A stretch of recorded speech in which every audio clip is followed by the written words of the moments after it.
Assalamualaikum warahmatullahi wabarakatuh. Kenalkan, nama saya Arif Riansyah, NPM 1904-29005, Agroteknologi 1.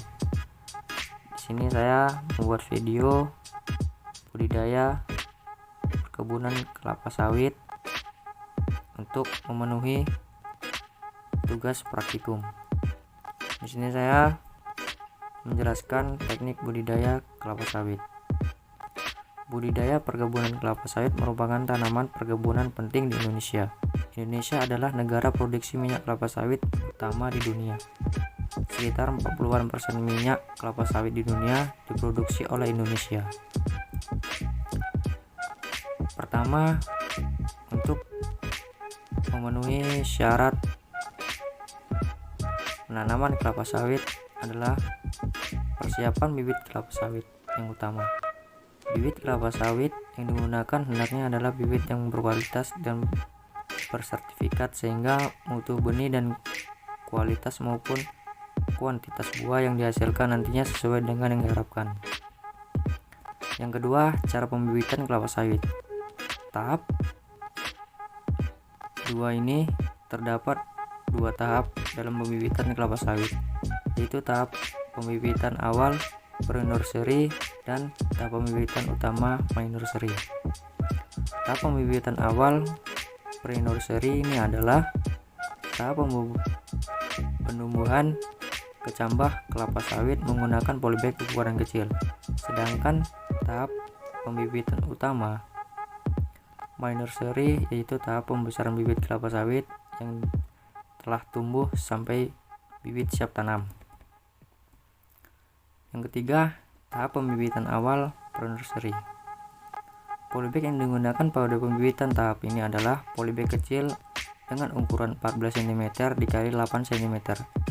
Media semai berupa campuran tanah dan kompos serta kapur pertanian atau dolomit jika diperlukan. Gunakan tanah gembur lapisan atas atau topsoil dan kompos atau pupuk kandang dengan perbandingan 6:1. Media semai dimasukkan ke dalam polybag dan disusun pada dengan yang berukuran 1 mili dengan panjang sesuai kebutuhan.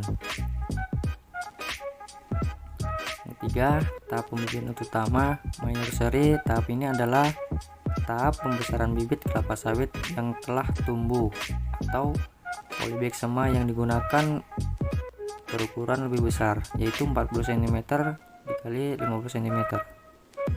Media semai yang digunakan berupa campuran tanah gembur, kompos, pupuk kandang dengan perbandingan 4:1.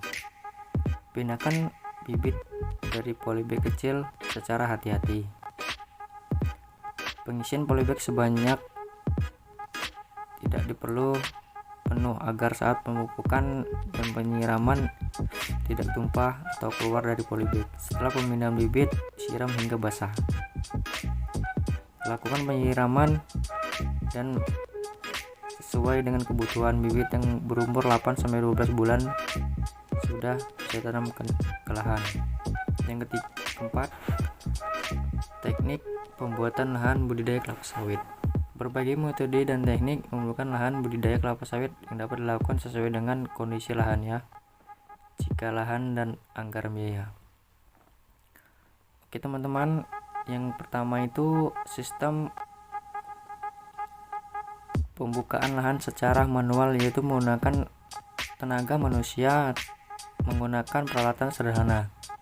Yang kedua, sistem pembukaan lahan secara mekanis, yaitu menggunakan alat berat, alat pertanian, misalnya traktor atau bulldozer.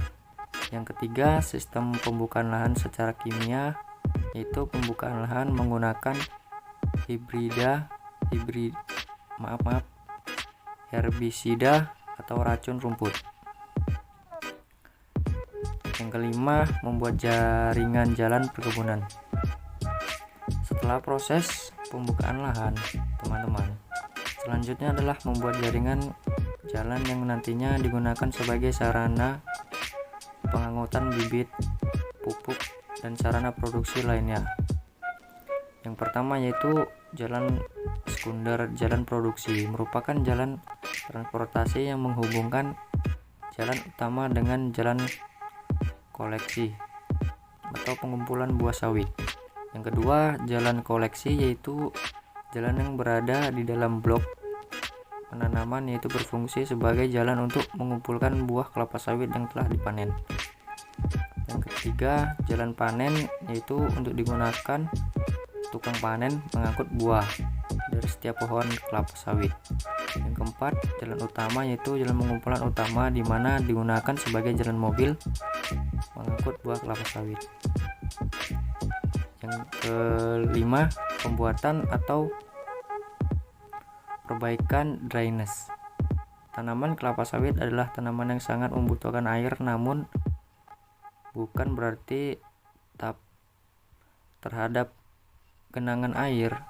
Oleh sebab itu, fungsi drainase sangat penting, terutama pada lahan gambut. Oke teman-teman, yang keenam, membutuhkan pola tanam kelapa sawit. Pola tanam kelapa sawit ini dapat diterapkan secara monokultur ataupun tumpang sari. Pada pola tanaman monokultur sebaiknya penanaman kacang-kacangan dan lain-lain. Yang ketujuh, pengajiran atau pancang ya.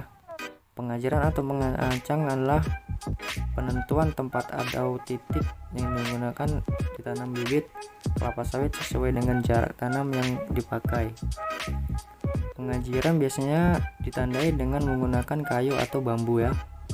Sistem jarak panen kelapa sawit yang umum digunakan adalah segitiga sama sisi dengan jarak tanam 9 meter dikali 9 meter dikali 9 cm.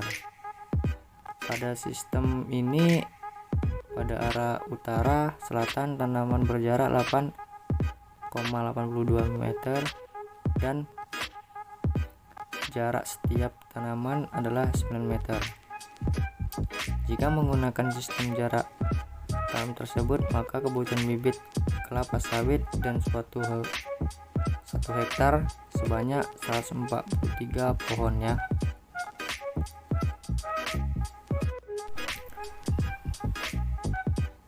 Pemupukan kelapa sawit ini menggunakan pupuk yang dibutuhkan atau sesuai dengan umur pohon ya teman-teman, dengan berkeliling atau ditaburkan sekeliling pohon tersebut.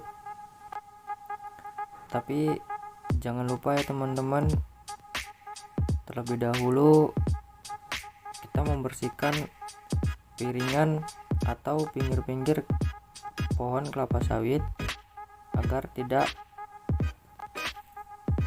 terganggu oleh gulma-gulma yang di samping pohon kelapa sawit. Dan seterusnya, merawat pohon kelapa sawit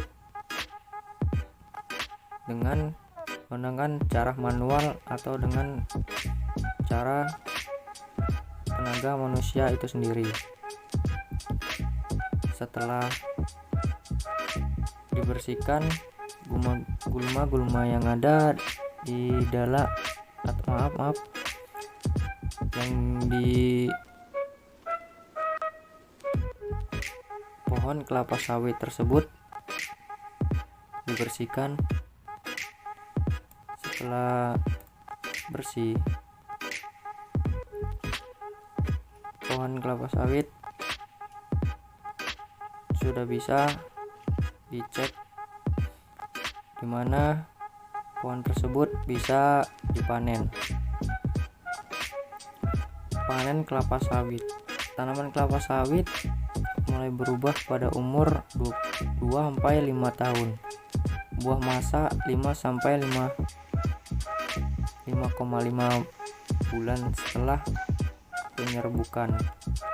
Buah yang dapat dipanen adalah buah yang telah matang panen. Ciri-cirinya buah kelapa sawit matang yang sudah bisa dipanen adalah sedikitnya ada 5 buah yang jatuh dari tanda atau berundolan ya teman-teman, tidak menggunakan kamera yang bagus ya teman-teman.